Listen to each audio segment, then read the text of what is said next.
అందరం కూడా బాధ్యతగా ఉండాల్సిన అవసరం ఉంది. రైట్, మళ్ళీ వస్తాం సార్. మనతో సయ్యద్ రఫీ గారు ఉన్నారు, టీడీపీ రాష్ట్ర అధికార ప్రతినిధి. రఫీ గారు, గుడ్ ఈవినింగ్ సార్.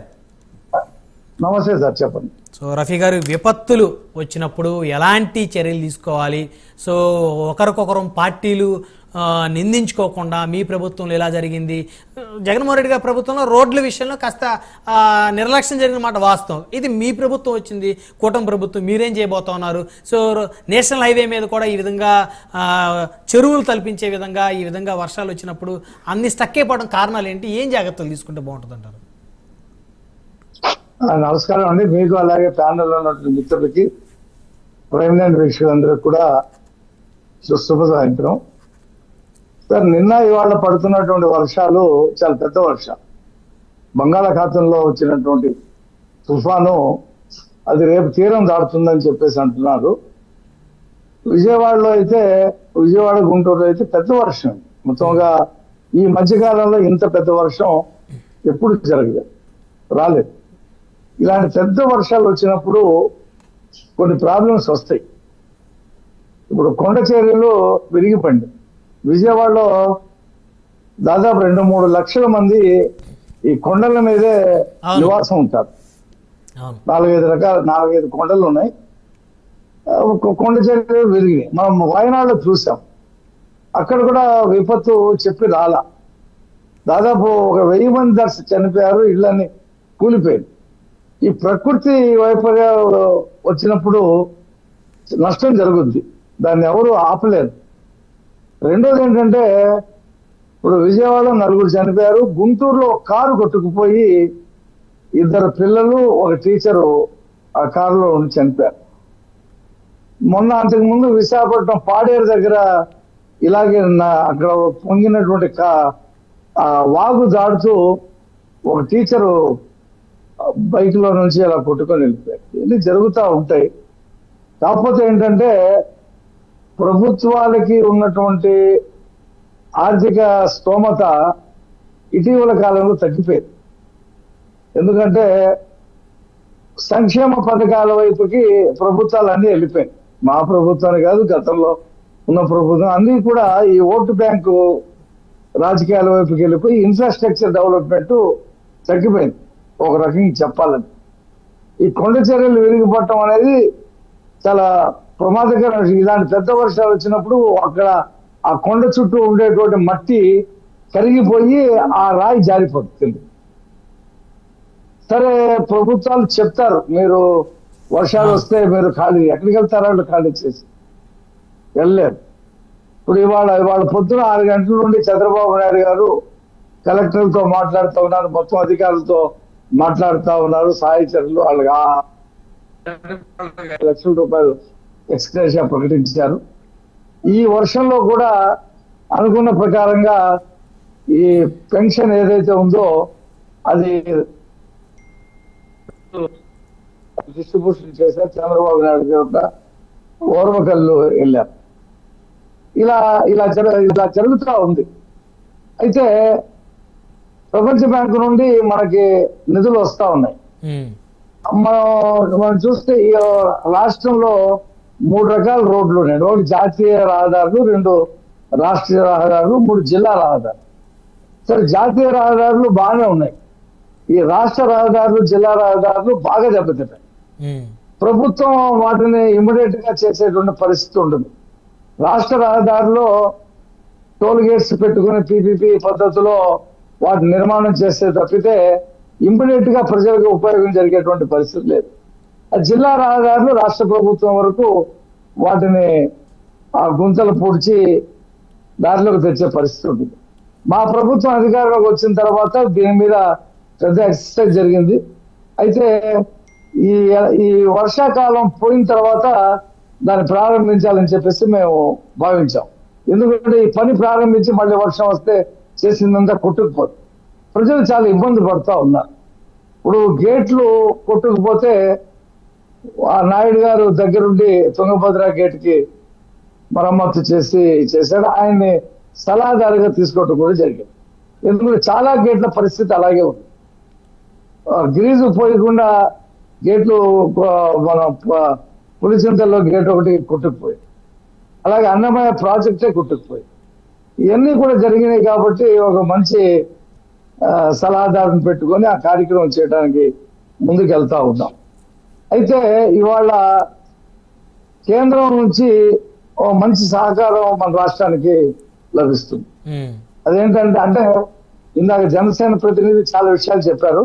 అది చెప్పిందే నేను చెప్పకూడదని చెప్పి కొత్త విషయాలు చెప్పారు. 15,000 కోట్ల రూపాయలు గ్రాంట్ కింద మనకి కేంద్రం ఇస్తుంది. 90% ఏ బ్యాంకుల నుంచి అప్పు తెస్తారో వాళ్ళు చెల్లిస్తారు. 10% రాష్ట్ర ప్రభుత్వం చెల్లించాలి. ఆ 10% కూడా మేమే చెల్లిస్తాం.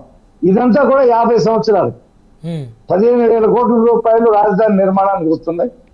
అలాగే పోలవరంకి 12,500 కోట్ల రూపాయలు వస్తున్నాయి. ఇప్పుడు ఇమీడియట్ గా 6,000 కోట్ల రూపాయలు వస్తున్నాయి.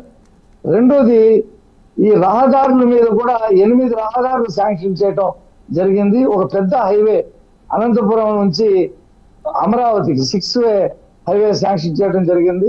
విజయవాడ చుట్టూ 2 రింగ్ రోడ్లు, అమరావతి చుట్టూ ఒకటి, విజయవాడని కవర్ చేస్తూ 189 కిలోమీటర్లతో చుట్టూ ఒక రింగ్ రోడ్ నిర్మాణం, విజయవాడలో ఎక్స్ప్రెస్ హైవే ఎయిర్పోర్ట్ కి. అలాగే రాష్ట్రంలో ఇంకా 7 కొత్త ఎయిర్పోర్ట్లను ఏర్పాటు చేయాలని చెప్పేసి కార్యక్రమాలు తీసుకోవడం జరిగింది. ఈ 3 నెలల కాలంలో అనేక కార్యక్రమాలు. అందులో ఈ డిజాస్టర్ మేనేజ్మెంట్, ఈ విపత్తులు వచ్చినప్పుడు ఏం చేయాలి, ఎలా చేయాలనే దానికి పటిష్టమైనటువంటి కార్యక్రమం కూటమి ప్రభుత్వం తీసుకుంటుంది. ఎందుకంటే డిజాస్టర్ మేనేజ్మెంట్ లో మ్యాచింగ్ గ్రాంట్ ఉంటుంది. కేంద్రం ఎంత ఇస్తే వాళ్ళు 60% ఇస్తే మనం 40% ఇవ్వాల్సి ఉంటుంది. గత ప్రభుత్వంలో అనేక పథకాలు ఈ మ్యాచింగ్ గ్రాంట్ ఇవ్వలేక ఆ పథకాలని వెనక్కి పంపించేయడం జరిగింది. కానీ మేము ఈ సూపర్ 6 పథకాలు ఏమైతే మేము ప్రకటించామో మేము ఖచ్చితంగా రేపు జనవరి దగ్గర నుంచి ఎన్ని కూడా ప్రారంభిస్తాం. ఈ మధ్యలో 1-2 కూడా ప్రారంభిస్తాం. వాటన్నిటికీ కూడా మ్యాచింగ్ గ్రాంట్స్ తో కేంద్రం ఇచ్చేటువంటి నిధులతో వాటిని అమలు జరుపుతాం. మొత్తం కూడా అమలు జరుపుతాం. ఏమి జగన్మోహన్ రెడ్డి గారు కూడా 2019 మేలో 31వ తారీఖు ప్రమాణ స్వీకారం చేస్తే ఆయన అమ్మఒడి జనవరి 1వ తారీఖు నాడు ఇచ్చాడు 2020. ఆ తర్వాత కూడా 4 నెలలకు 6 నెలలకు అలాగే ఇచ్చుకుంటూ వెళ్ళాడు ఆ నవరత్నాలన్నీ కూడా. మేము కూడా ఇప్పుడు 5 వారాల నుంచి రిజర్వ్ బ్యాంక్ దగ్గర మేము వెళ్ళి అప్పు తెచ్చుకునేటువంటి పరిస్థితి లేకుండా ప్రభుత్వాన్ని నడుపుతున్నాం. 1వ తారీఖు నాడు జీతాలు ఇస్తున్నాం. రెండోది రిటైర్డ్ ఎంప్లాయీస్ పెన్షన్స్ కూడా 1వ తారీఖు నాడు ఇచ్చేస్తున్నాం. ఇవాళ పెన్షన్స్ అయితే 1 డే బిఫోర్ ఇచ్చేసాం 31వ తారీఖు. రేపు ఆదివారం కాబట్టి ఈ ప్రభుత్వం అధికారంలోకి వచ్చిన తర్వాత గ్రామ సభల్ని ఏర్పాటు చేయడం జరిగింది మొట్టమొదటిసారి. గ్రామ సభల్లో ప్రజలు ఏం ఎదుర్కొంటున్నారు అది తెలుస్తుంది. అంతకుముందు పంచాయతీలు నిర్వీర్యం అయిపోయారు. పంచాయతీలకు రావాల్సిన డబ్బులు వేరే దానికి మళ్లించేశారు. సర్పంచ్లు వచ్చి ఆందోళన చేసి అరెస్ట్ అయినటువంటి పరిస్థితి మనం చూసాం.